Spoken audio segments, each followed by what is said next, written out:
என்னுடைய நீண்டகால நண்பர் ஒருத்தர் வருஷம் தவறாமல் திருநள்ளாறு அப்படிங்கிற திருத்தலத்துக்கு போயிட்டு வர்றது வழக்கம். அங்க என்ன சார் விசேஷம்னு கேட்கறது உண்டு. என்ன இப்படி கேட்குறீங்க? சனி பகவான் நலன் விருப்பப்படி அங்கதானே எழுந்தருளி இருக்கிறார். அவரை போய் பார்த்து ஒரு கும்பிடு போட்டுட்டு வந்தா நம்ம பிடிச்சிருக்கிற சனியெல்லாம் விலகும் அப்படிம்பார். சத்தம் போட்டு சொல்லாதீங்க சார், வீட்டில் வேற யார் காதிலையாவது இது விழுந்துற போது அப்படின்னு சொல்றது உண்டு வர்றவங்க. இப்போ நான் சொல்றதுல உள்ள நியாயத்தை புரிஞ்சுக்கிட்டு அவரும் கொஞ்சம் எச்சரிக்கை உணர்வோட நமக்கு நன்றி சொல்லுவார்னு வச்சுங்களேன். அதாவது பார்வை மூலமாவே அந்த நண்பருக்கு ஆன்மீக விஷயங்கள்ல அதிக ஈடுபாடு உண்டு. அப்பப்போ சில புராண கதைகளை எல்லாம் சொல்றது உண்டு. ரொம்ப சுவாரஸ்யமா இருக்கும். எப்பவுமே புராண விஷயங்களை எல்லாம் அறிவியலுங்கிற தராசில வச்சு எடை போட்டுட்டு இருக்கக்கூடாது. அப்படி பார்த்தா அதெல்லாம் நம்ப முடியாத வெறும் கற்பனைகளா தோணும், மூட நம்பிக்கைகளாகவும் தெரியும். புராணங்களை புராணங்களாவே புரிஞ்சுக்கிறவங்களுக்கு அதெல்லாம் அர்த்தமுள்ள செய்திகளை உள்ளடக்கி இருக்கிறதாக தெரியும். அந்த வகையில தான் இந்த நண்பரும் நிறைய செய்திகளை சொல்றது உண்டு. சனியை போல கொடுக்கிறவனும் இல்லை, சனியை போல கெடுக்கிறவனும் இல்லை அப்படின்னு சோதிடர்கள் சொல்லுவாங்க. நாம ஏதாவது ஒரு வம்புல மாட்டிக்கிட்டா பிடிச்சது சனி அப்படிங்கிறோம். ராவணன் எப்பேற்பட்ட வீரன், அவனே சனி பார்வைப்பட்டது தானே சங்கடப்பட ஆரம்பிச்சான் அப்படின்னார் நண்பர். அது எப்படிங்கன்னு கேட்டேன். அவர் சொல்ல ஆரம்பிச்சார், இந்த ராவணன் இருக்கானே நவ கிரகங்களையும் பிடிச்சி கொண்டுட்டு தன்னுடைய சிம்மாசனத்துல அப்படியே படிகளா போட்டு வச்சுட்டானா, ஒவ்வொரு படியா. பாவம் அந்த 9 தேவதைகளும் ஒவ்வொரு படியா குப்புற கிடக்குறாங்க. நவக்கிரகம் நம்மளை ஆட்டி படைக்குதுன்னு நாம சொல்லிட்டு இருக்கிறோம். ஆனா அந்த நவக்கிரகங்களை ராவணன் எப்படி வச்சிருந்தான் பாருங்க. எல்லாரையும் சிம்மாசனத்துக்கு பக்கத்துல படிப்படியா போட்டு வச்சிருக்கிறான். காலை அது மேல வச்சுதான் ஏறி போகணும். வேற வழி இல்லாம எல்லாரும் குப்புற விழுந்து கிடக்குறாங்க. ராவணன் ஒவ்வொரு தடவையும் இவங்க முதுகுல அடி வச்சு ஏறி தான் அந்த சிம்மாசனத்துக்கு போறது வழக்கம். இப்படி நடந்துகிட்டு இருக்கிறது நாரதர் கண்ணுல போட்டுட்டு தான். அவர் சும்மா இருப்பாரா? யோசனை பண்ணார் என்ன செய்யலாம் அப்படின்னு. ஒரு முடிவு பண்ணிட்டு நேரா ராவணன் கிட்ட போனாராம். ராவணா, நீ நவக்கிரகங்களை பிடிச்சு கொண்டாந்து உன்னுடைய சிம்மாசனத்துக்கு படிகளா போட்டு வச்சிருக்கிற, அது உன்னுடைய வீரத்தை காட்டுது. இருந்தாலும் ஒரு விஷயத்த நீ யோசிச்சு பார்க்கணும். ஒவ்வொரு தடவை நீ சிம்மாசனத்துக்கு போகும்பொழுதும் நவக்கிரகங்களின் முதுகல் அடி வச்சு நீ ஏறி போற, அது உனக்கு பெருமை கிடையாது. அவங்களுடைய மார்புல அடி வச்சு ஏறி போகணும், அதுதான் உனக்கு பெருமை அப்படின்னாரா. இவர் சொல்றதும் சரிதானே அப்படின்னு யோசிச்சிருக்கான் ராவணன். உடனே குப்புற கிடந்த நவக்கிரகங்களை திருப்பி மல்லாக்க போட்டான். அவங்க மார்புல அடி வச்சு மேலே ஏறி சிம்மாசனத்துக்கு போனானா. அப்படி போயிட்டு இருக்கும் பொழுது சனி பகவானின் பார்வை அவன் மேல பட்டுதான். அவ்வளவுதான். என்னாச்சு தெரியுமா? சூர்பனகை தேடி வந்தா.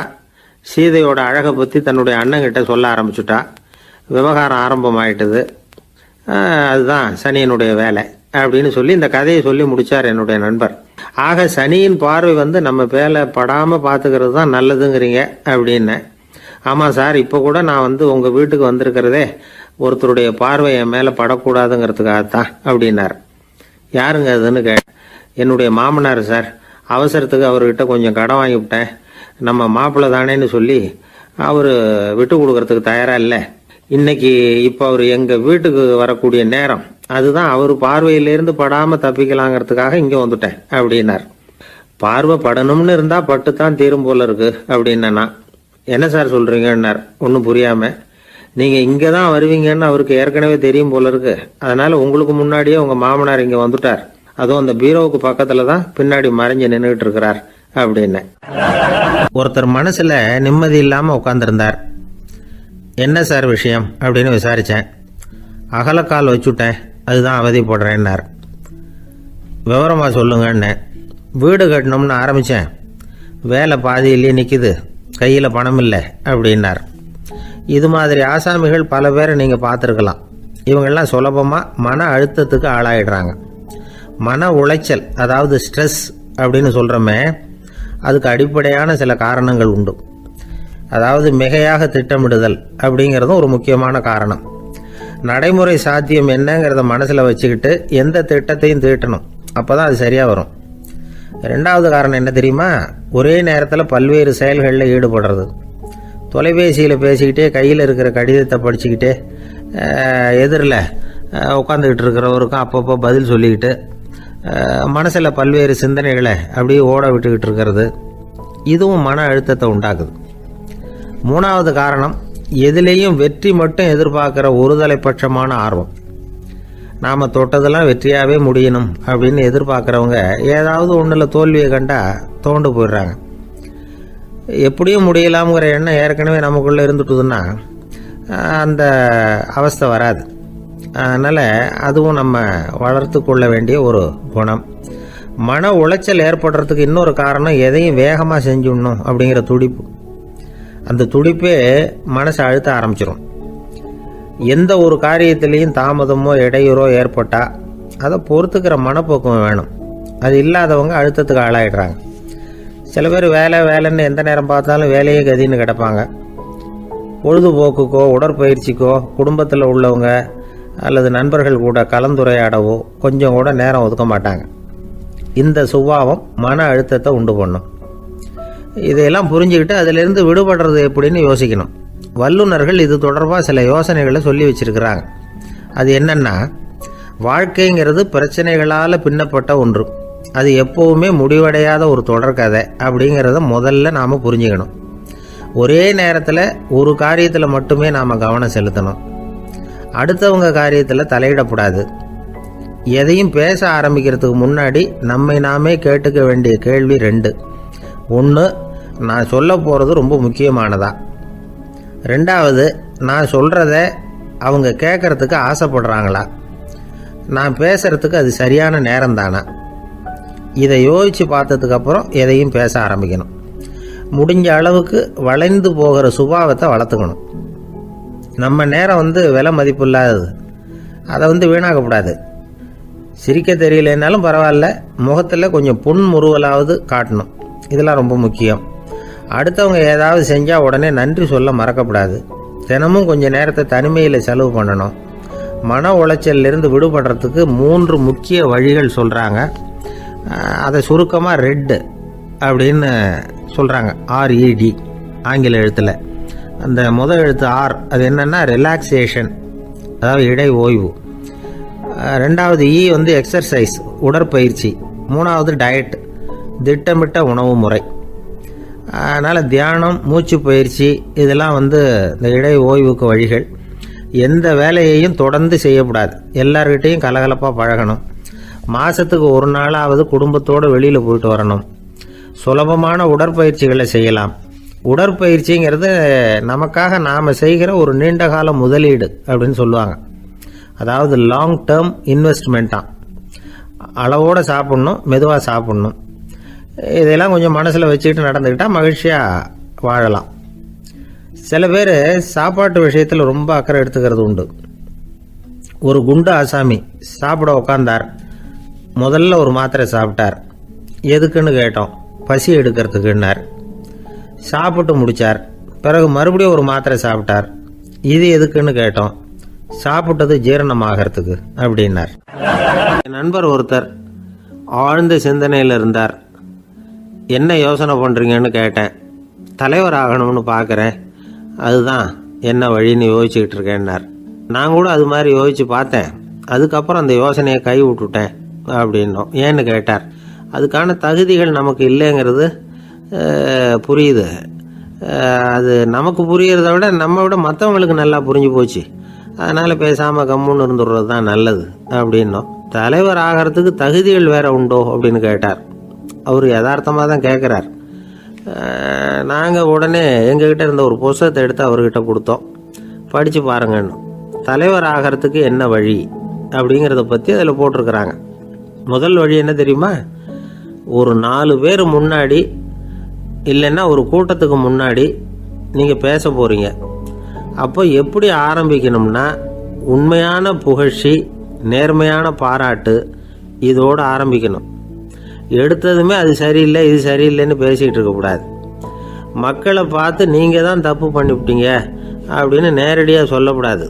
தவறு இருந்தாலும் அதை மறைமுகமாக ஏதாவது கதை சொல்லி அதிலிருந்து அவங்க புரிஞ்சுக்கிற மாதிரி செய்யணும். அடுத்தவங்க பண்ண தப்பு என்னன்னு அலசறதுக்கு முன்னாடி நீங்கள் பண்ணின தப்பு என்னங்கிறத பற்றியே பேசுங்க.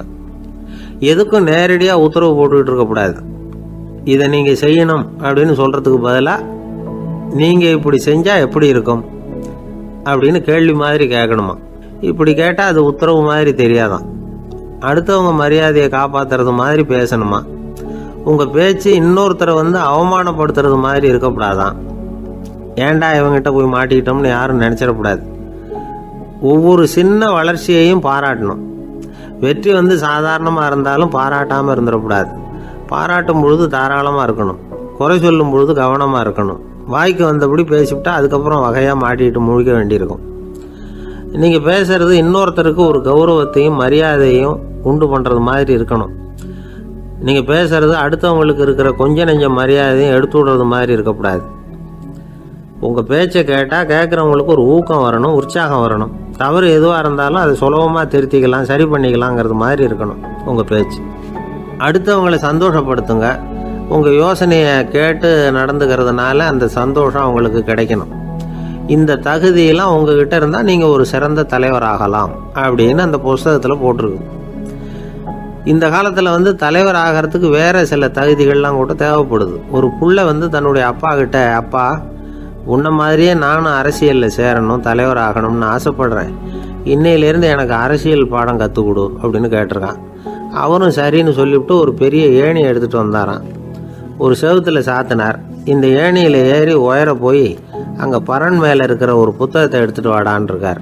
மகனை பார்த்து, அப்பா ஏணி ரொம்ப உயரமாக இருக்குது, நீ ஜாக்கிரதையாக இதை பிடிச்சிக்கோ, நான் ஏறி போகிறேன் அப்படின்னு நான் பையன். பயப்படாத, நான் பார்த்துக்கிறேன்னார் அப்பா. பையன் ஏணியில் ஏறினா உச்சிக்கு போனதும் அப்பா கையை எடுத்துட்டார். ஏணி அப்படியே சரிஞ்சுட்டுது. பையன் பொத்துன்னு கீழே விழுந்துட்டான். இடுப்பு பிடிச்சிக்கிட்டே எழுந்திரிச்சான். என்னப்பா இது, இப்படி என்னை ஏற விட்டுட்டு கையை விட்டுட்டியே, இப்படி கை விடலாமா அப்படின்னு கத்தியிருக்கான். அப்பா நிதானமாக சொன்னாராம், அவசரப்படாதேப்பா, அரசியலில் இதுதான் முதல் பாடம், பெத்த அப்பனா இருந்தாலும் அவனை நம்பாதே அப்படின்னு உபதேசம் பண்ண ஆரம்பிச்சாராம். ஒரு காலத்தில் பிரஷ்யா அப்படின்னு ஒரு தேசம் இருந்தது. இப்போ ஜெர்மனி இருக்குல்ல, இதோட பெரும்பகுதி ஒரு காலத்தில் பிரஷ்யாங்கிற பேரில் இருந்தது. அப்போ அதுக்கு அரசராக இருந்தவர் மகா ஃப்ரெடரிக், அதாவது ஃப்ரெடரிக் தி கிரேட் அப்படின்னு சொல்லுவாங்க. அந்த ராஜாவுக்கு ஒரு சந்தேகம், நாம் பல வகையான வரிகளை விதித்து வசூல் பண்ணுறோம், அப்படி பண்ணி வருமானம் குறைஞ்சிக்கிட்டே போகுதே, இதுக்கு என்ன காரணமாக இருக்கும்? இதுதான் அவருக்கு ஏற்பட்ட சந்தேகம். ஒரு சமயம் அந்த அரசர் தம்முடைய அமைச்சர்களையும் பிரபுக்களையும் தளபதிகளையும் கூப்பிட்டு ஒரு விருந்து வச்சார். விருந்து முடிஞ்சதும் அவங்கள பார்த்து இந்த சந்தேகத்தை கேட்டார். வரிகள் அதிகமாக விதித்து வருமானம் குறையறதுக்கு என்ன காரணம் அப்படின்னு கேட்டார். பல பேருக்கு இதுக்கு சரியாக பதில் சொல்ல தெரியல. அனுபவசாலியான ஒரு தளபதி எழுந்திரிச்சார். அரசே, அது எப்படிங்கிறத இப்போ உங்களுக்கு காட்டுறேன்னார். உடனே ஒரு பெரிய பனிக்கட்டி ஒன்றை தன்னுடைய கையில் எடுத்தார். அதை அப்படியும் எப்படியும் திருப்பி பார்த்தார். அப்புறம் அடுத்தவர்கிட்ட கொடுத்தார். அவர் அதை அப்படியும் எப்படியும் திருப்பி பார்த்துட்டு அடுத்தபடியாக இருந்தவர்கிட்ட கொடுத்தார். இப்படியே இதை ஒவ்வொருத்தராக பார்த்துட்டு ஒவ்வொரு கையாக மாறி கடைசியில் மன்னர் கைக்கு போய் சேர்ந்தது. மன்னர் கைக்கு அந்த பனிக்கட்டி போய் சேர்ந்தப்போ அது கொஞ்சம் கொஞ்சமாக உருகி ஒரு பட்டாணி கடலை சைஸுக்கு ஆயிட்டுது. மன்னர் யோசனை பண்ணார், வரி அதிகமாக போட்டாலும் சேர்றது குறைவாக இருக்கிறதுக்கு என்ன காரணம் அப்படிங்கிறது அவருக்கு புரிஞ்சு போச்சு. காலம்தான் மாறிட்டு இருக்கே தவிர இந்த கையூட்டு வாங்குற பழக்கம் மாறினதாக தெரியல. இன்னொரு ராஜா இருந்தார். அவர் தன்னுடைய ராஜாங்கத்தில் லஞ்ச ஊழலே சுத்தமாக இருக்கக்கூடாது அப்படின்னு நினச்சார். அவர்கிட்ட பல்வேறு துறைகளுக்கும் பொறுப்பாக இருந்த பல பேரும் ரொம்ப சுத்தமாகவும் நேர்மையாகவும் இருந்தாங்க. ஒரே ஒருத்தர் மட்டும் எல்லார்கிட்டையும் லஞ்சம் வாங்கிட்டே இருந்தார். அவரை வேறு வேறு துறைகளுக்கு மாற்றி பார்த்தாரு. அந்த ராஜா என்னென்னமோ பண்ணி பார்க்குறாரு. எந்த வேலையை கொடுத்தாலும் அதுலேயும் லஞ்சம் வாங்கிறதுக்கு ஒரு வழியை உண்டு பண்ணிக்குவார் அந்த ஆள். ராஜாவுக்கு இது ஒரு பெரிய தலைவலியாக போட்டுது. இவர் என்ன பண்ணுறது, இவருக்கு என்ன வேலையை கொடுக்கறது, கொஞ்சம் கூட லஞ்சம் வாங்கிறதுக்கு சான்ஸே இல்லாத ஒரு வேலையை கொடுக்கணும் அப்படின்னு திட்டம் போட்டார். ஒரு நாள் அவருக்கு அந்த உத்தரவும் போட்டுட்டார். அதாவது அவருக்கு என்ன வேலைன்னா, கடற்கரையில் தான் அவருக்கு ஆஃபீஸ், அங்கேயே இருந்துக்க வேண்டியது. தினமும் எத்தனை கடல் அலை கரையில் மோதுது அப்படிங்கிறத கணக்கு எடுத்து ராஜாவுக்கு தெரிவிக்க வேண்டியது. இதுதான் அவருக்கு வேலை. பேசாமல் அலையை எண்ணிட்டு உட்காந்துருக்கிட்டோம், அப்போவாவது அவர் லஞ்சம் வாங்குகிற சந்தர்ப்பம் இல்லாமல் போயிடும் அவருக்கு அப்படின்னு நினச்சார் ராஜா. இந்த ஆள் கடற்கரைக்கு போய் டியூட்டியில் ஜாயின் பண்ணிட்டார்.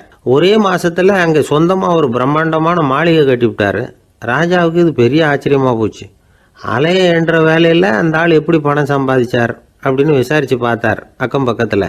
அந்த ஆள் என்ன பண்ணியிருக்கிறாருன்னா, கடற்கரையில் போய் பொறுப்பை ஏற்றுக்கிட்ட உடனே அங்கே இருந்த மீனவர்கள்கிட்ட எல்லாம் இந்த கரையில் ஒரு நாளில் மோதுற அலைகள் எத்தனை அப்படின்னு கேட்டிருக்காரு.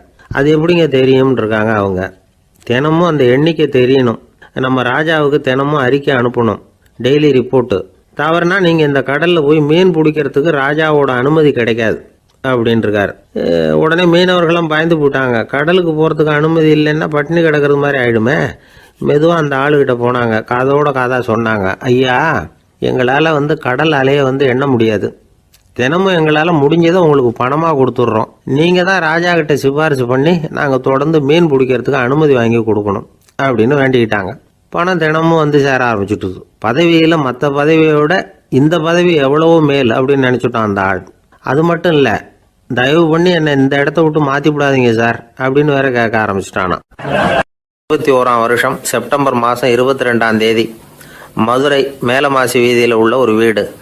அங்கே அன்னைக்கு நடந்த ஒரு அற்புத நிகழ்ச்சி பின்னாடி உலக மக்களையெல்லாம் ஆச்சரியப்பட வச்சுது. இந்திய வரலாற்றிலேயே அது ஒரு முக்கியமான நிகழ்ச்சி. உலக மக்கள் கவனமெல்லாம் காந்திஜியின் பக்கம் திரும்புறதுக்கு காரணமாக இருந்த நிகழ்ச்சி அது. கதர் துணி பிரச்சாரத்துக்காக காந்திஜி மதுரைக்கு வந்திருந்தார். சென்னை துணி வணிகர் சங்கத்தின் துணைத் தலைவர் ஒருத்தர் இருந்தார், ராம்ஜி கல்யாண் சேட்ஜி. அவருடைய வீடு மதுரை மேலமாசி வீதியில் இருந்தது. அந்த வீட்டில் தான் காந்திஜி தங்கியிருந்தார். அப்போது வயலுக்கு போகிற உழவர்கள்லாம் சின்ன சின்ன துண்டை இடுப்பில் கட்டிக்கிட்டு கலப்பையை தூக்கிக்கிட்டு தெருவில் நடந்து போகிறத கவனித்தார். ஏற்கனவே சேலத்துக்கு தெற்க பல பகுதிகளில் ஆண்களும் பெண்களும் அறகுறை ஆடைகளோடு உழைச்சிக்கிட்டு இருக்கிறத கண்ணால் கண்டிருக்கிறார் அவர்.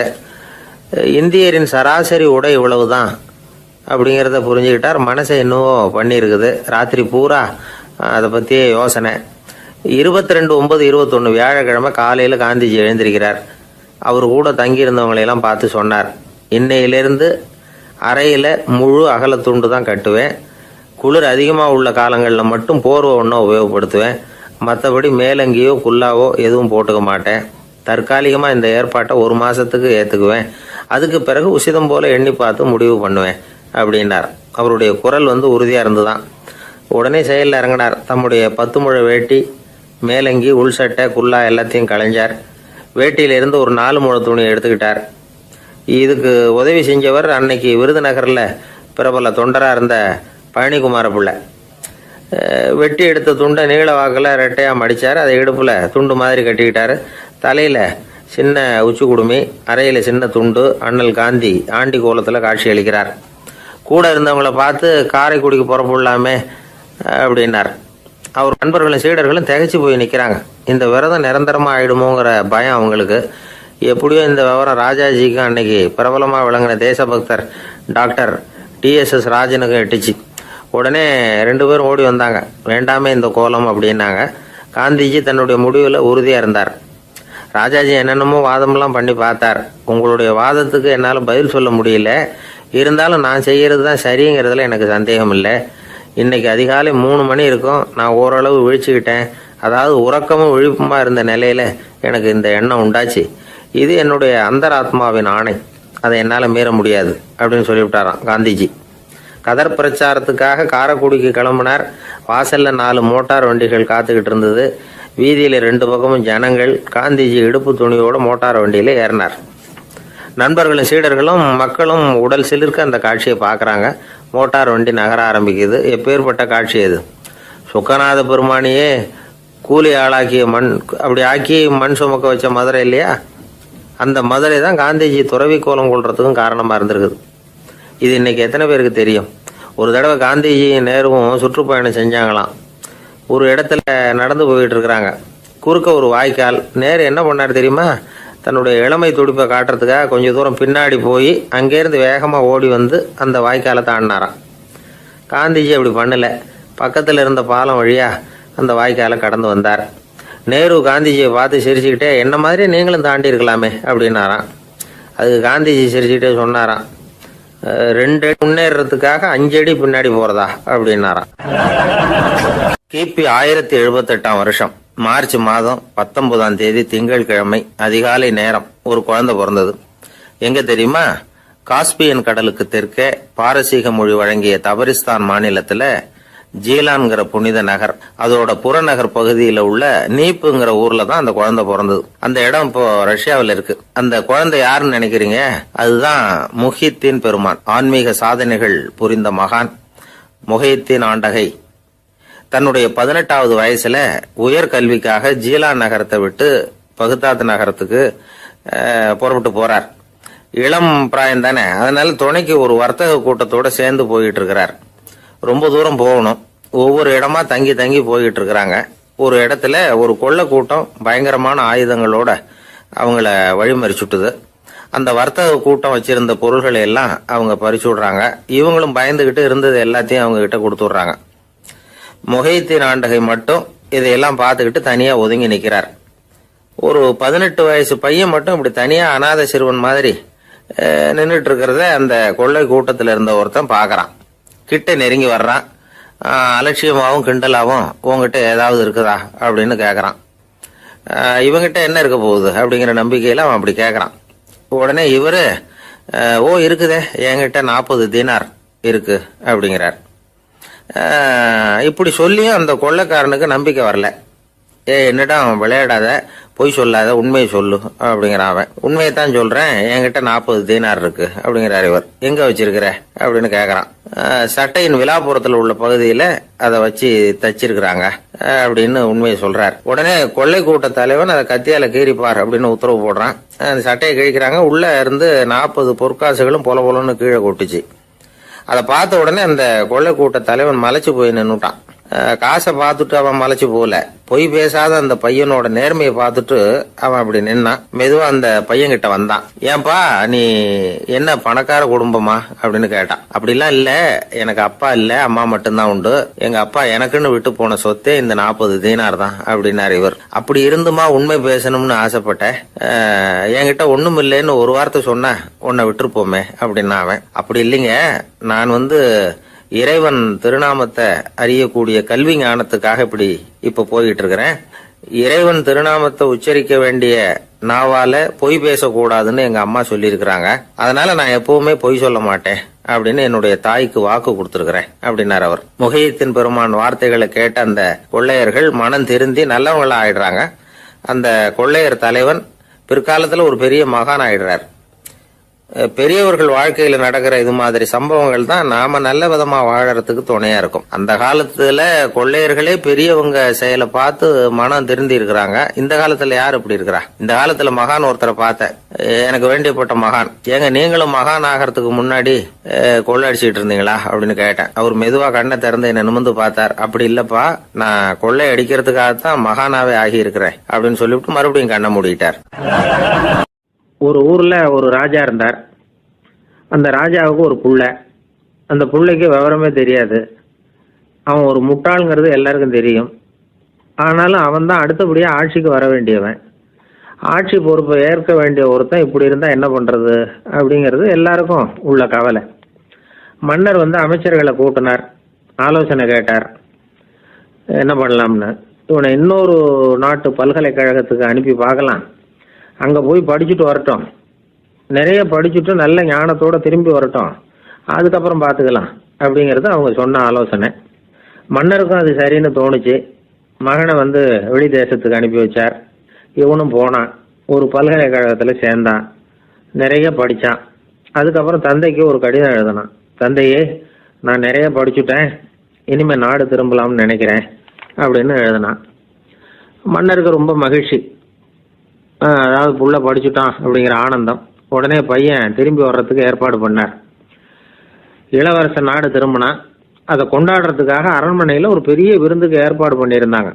முக்கியமானவங்கள்லாம் அதில் கலந்துக்கிட்டாங்க. அந்த விருந்துக்கு முனிவர் ஒருத்தரும் வந்திருந்தார். அவர் இளவரசன் கிட்ட போய் உட்காந்து விசாரிக்கிறார். என்னப்பா எப்படி படிச்சிருக்கிற அப்படின்னு கேட்டார். நிறைய படிச்சுட்டு வந்திருக்கிறேங்க அப்படின்னா அவன். என்னெல்லாம் படிச்ச அப்படின்னாரான். எல்லாத்தையும் விவரமா சொல்லியிருக்கிறான். அவன் அப்படி சொல்லிட்டு இருக்கும் பொழுதே முனிவர் என்ன பண்ணார், தன்னுடைய மோதிரத்தை கழட்டி உள்ளங்கையில வச்சு அப்படியே மூடிட்டாரான். அப்படியே கையை நீட்டி அவன் முன்னாடி காட்டினார். இந்த பாருப்பா, என் கைக்குள்ள என்ன இருக்கு சொல்லு பார்க்கலாம் அப்படின்னாரான். இளவரசன் ஒரு கணம் யோசிச்சான். அதுக்கப்புறம் உங்க கைக்குள்ள இருக்கிறது வட்டமான ஒரு பொருள், நடுவுல ஒரு துளை இருக்கும் அப்படின்னானா. முனிவர் தரிச்சு போட்டார். பையன் பெரிய அறிவாளி ஆயிட்டான் போல இருக்க அப்படின்னு நினைச்சுட்டார். அதுக்கப்புறம் கேட்டார், சரி என் கையில் இருக்கிறது வட்டமான பொருள், நடுவுல துளை இருக்குங்கிறத சொல்லிவிட்டேன், அதோட பேர் என்ன அதை சொல்லு அப்படின்னாராம். இளவரசன் கொஞ்சம் யோசனை பண்ணியிருக்கான். அப்புறம் சொன்னானா, முனிவரே, நான் படித்த விஞ்ஞானம் உங்களுக்கு பதில் சொல்றதுக்கு உதவல, இருந்தாலும் பதில் சொல்றேன். அது ஒரு வண்டி சக்கரம் அப்படின்னு நானும். இப்பதான் முனிவர் யோசிச்சாராம். அவருக்கு புரிஞ்சுதான், அதாவது முட்டாளை படிக்க வைக்கலாம், ஆனால் சிந்திக்க வைக்க முடியாது அப்படிங்கிறத அவர் புரிஞ்சுக்கிட்டாராம். தகவல் அறிவு ஞானமாகாது அப்படிங்கிறார் ஓஷோ. ஏன்னா தகவல்கள் மாறுதலை ஏற்படுத்துறது இல்லை, ஆனால் ஞானம்ங்கிறது மாறுதலால் உண்டாகக்கூடிய ஒன்று. அதுதான் ரெண்டுக்கும் உள்ள வித்தியாசம். மனம் சரியான வழிக்கு வரணும், அதுக்கப்புறம் படிக்கிற கல்வி தான் உண்மையான கல்வி. சரி, மனம் சரியா வர்றதுக்கு என்ன வழி அப்படின்னு கேட்டா, மனிதன் முழு மாறுதலுக்கான வழிமுறை தியானம் தான் அப்படிங்கிறார் அவர். அதனாலதான் நிறைய படிச்சிருக்கேன்னு சொல்றவன் எல்லாம் ஞானம் உள்ளவன் நினைச்சிடக்கூடாது. ஒருத்தர் இன்னொரு பெரிய மனிதரை அழைச்சிட்டு அறிமுகப்படுத்தினாராம். சார் நிறைய படிச்சிருக்கார், 3 MA வாங்கியிருக்கார், ஆனா ஒரு விஷயம், அப்பப்போ கொஞ்சம் திருடுவார், அவ்வளவுதான், மற்றபடி அவர் ஒரு பெரிய அறிவாளி தான் அப்படின்னாராம். ஒரு பள்ளிக்கூடம், அதுல வசதியான வீட்டுக்குள்ள ஒருத்தன் படிச்சுக்கிட்டு இருந்தான், இன்னொரு ஏழை பையனும் அங்க படிச்சுக்கிட்டு இருக்கிறான். இவங்க 2 பேரும் ஒரே தெருவில் தான் இருக்கிறாங்க. பணக்கார வீட்டு பையன் பங்களாவில் இருந்தான். அவனுக்கு வேலை செய்யறதுக்காக சில வேலை ஆட்கள் உண்டு. அதனால அவன் நல்லா சாப்பிடுவான், தூங்குவான், ஏதோ வரணுமேங்கிறதுக்காக பள்ளிக்கூடத்துக்கு வருவான், போவான், அவ்வளவுதான். இந்த ஏழை பையன் இருக்கானே, அவன் அப்படி இல்லை. காலையில எழுந்திருப்பான், உடற்பயிற்சி பண்ணுவான், அவங்க வீட்டில் கிடைக்கிற சாதாரண உணவு அதை அளவோட சாப்பிடுவான், வீட்டில் உள்ள வேலைகளையும் செய்வான், பள்ளிக்கும் தவறாம வந்துடுவான். அவனுக்கு கூட பிறந்த சகோதர சகோதரிகள் 8 பேர். எல்லாரும் தன்னம்பிக்கையோட அவங்க வேலையை செஞ்சுக்கிட்டு இருந்தாங்க. இந்த பையன் எப்பவும் உண்மையை தான் பேசுவான், கடமையை ஒழுங்கா செய்வான், ஆசிரியர்களுக்கு இவனை ரொம்ப பிடிக்கும். அதனால இவன் அந்த பள்ளிக்கூடத்து மாணவர் தலைவனை ஆக்கியிருந்தாங்க. இது அந்த பெரிய இடத்து பையனுக்கு பிடிக்கல. மாணவர் தலைவனுக்கு பணிஞ்சு போறதுக்கும் அவனுக்கு விருப்பம் இல்லை. ஒரு நாள் வகுப்புல ஆசிரியர் எல்லா மாணவர்களுக்கும் ஒரு வேலை கொடுத்தார். எல்லாரும் அதை சுறுசுறுப்பா செஞ்சுக்கிட்டு இருக்கிறாங்க. இவன் மட்டும் சோம்பலா உட்காந்துருக்கிறான். ஆசிரியர் அந்த பக்கமா வந்தார், இதை பார்த்துட்டார். உடனே மாணவர் தலைவனா இருக்கிற அந்த ஏழை பையனை கூப்பிட்டார். இந்த பாருப்பா, ஏன் அந்த பையன் இப்படி சும்மா உட்காந்துருக்கிறான், என்னன்னு விசாரிச்சு சொல்லு அப்படின்னு சொல்லிவிட்டு உள்ள போயிட்டார். இவன் மெதுவா போய் அவன்கிட்ட விசாரிச்சான், ஏன் இப்படி சோர்ந்து போய் உட்காந்துருக்கிற அப்படின்னு. அவன் ரொம்ப அலட்சியமா அவனை திரும்பி பார்க்கறான். என்னோட சிரமம் உனக்கு என்ன தெரியும், வீட்டில் என்னுடைய சௌகரியங்களை கவனிக்கிற வேலையாட்கள் 2 பேரும் இன்னைக்கு வேலைக்கு வரல, அதனால என்னோட வேலையெல்லாம் நானே கவனிக்கிற மாதிரி ஆயிட்டுது, அதனால சோர்ந்து போயிட்டேன் அப்படின்னு நான். அப்புறம் கேட்டிருக்கான், அது சரி, உன்னுடைய வீட்டில் உன்னுடைய வேலைக்காரங்க வராத போது நீ எப்படி சமாளிக்கிற அப்படின்னு கிண்டலா கேட்டிருக்கான். அதாவது இவன் ஏழைங்கிறதையும் இவன் வீட்டில் வேலை செய்யறதுக்கு யாரும் இல்லைங்கிறதையும் இப்படி சொல்லி கிண்டல் பண்றான். இந்த ஏழை பையனுக்கு இது புரிஞ்சுது, மனசு வேதனை போட்டுது. இருந்தாலும் வெளியில காட்டியாம சிரிச்சுக்கிட்டே சொன்னானா, எனக்கு அந்த கவலையே கிடையாது, என்னுடைய உதவிக்கு நான் நினைச்ச உடனே என்னுடைய காரியத்தை செய்யறதுக்கு 8 பேர் எப்பவும் தயாரா இருப்பாங்க அப்படின்னு நான். இவன் இப்படி சொன்னதும் அவனுக்கு ஒரு மாதிரி ஆயிட்டுதான், தலையை குனிஞ்சுக்கிட்டே போயிட்டான். உள்ளே உட்காந்துருந்த ஆசிரியர் காதுல இது விழுந்தது. உடனே இந்த ஏழை பையனை உள்ள கூப்பிட்டு போனாரு, கேட்டாரு, என்னப்பா இப்படி சொல்ற, இவன் பொய் சொல்ல மாட்டாங்கிறது அவருக்கு தெரியும், அவனை சமாளிக்கிறதுக்காக இப்படி ஒரு பொய்யை சொல்லியிருப்பாங்கிறதையும் அவரால் ஏற்றுக்க முடியல. ஏன்பா நீ நினைக்கிற காரியத்தை செய்ய 8 பேர் தயாரா இருக்கிறதா சொன்னிய, உன்னுடைய சகோதர சகோதரிகளை குறிப்பிட்டு அப்படி சொன்னியா அப்படின்னு கேட்டார். இல்லைங்க ஐயா, நான் அவங்கள குறிப்பிட்டு அப்படி சொல்லலைன்னா. அப்படின்னா பொய் சொன்னியா, இந்த சின்ன விஷயத்துக்கு அப்படி பொய் சொல்லலாமான்னார். ஐயா நான் பொய்யும் சொல்லலைன்னா. இவன் அப்படின்னா நீ சொன்னதுக்கு என்ன அர்த்தம்னார். இப்போ அந்த பையன் சொல்றான், ஐயா நான் நினைக்கிறத செய்து முடிக்க என் கூட இருக்கிற அந்த 8 பேர் யாருன்னா, 2 காலு 2 கை, வாய், மூக்கு, கண்ணு, காது, ஆக மொத்தம் 8. இவங்க தான் இந்த வேலை ஆட்கள். நான் சொல்றதை செய்யறதுக்கு, நான் சொல்றதை கேட்கறதுக்கும் செய்யறதுக்கும் அவங்க எப்பவும் தயாரா இருக்காங்க.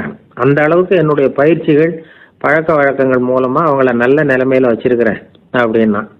இந்த கதையை சுவாமி சின்மயானந்தர் சொல்றது வழக்கம். இயற்கை நமக்கு கொடுத்திருக்கிற வேலை ஆட்கள் இந்த 8, இவங்களை நல்ல முறையில வச்சிருந்து வேலை வாங்க வேண்டியது நம்முடைய கடமை. அந்த கடமையை ஒழுங்கா செஞ்சுக்கிட்டு வந்தா வாழ்க்கையில வெற்றி நிச்சயம், இல்லைன்னா குழப்பம்தான். புத்தி சரியா இல்லைன்னா இந்த வேலையாட்கள் நாம சொல்றத கேட்க மாட்டாங்க. ஒருத்தன் குடி போதையில தள்ளாடி தள்ளாடி போய் ஒரு மரத்துல முட்டிக்கிட்டானா, தலையில கட்டு போட்டுக்கிட்டு மறுநாள் வந்திருக்கான். ஏன்டா இப்படி பண்றேன்னு கேட்டிருக்காங்க. நான் ஒதுங்கி போன்னு தான் சொன்னேன், அது கேட்கல அப்படின்றான். எது கேட்கல,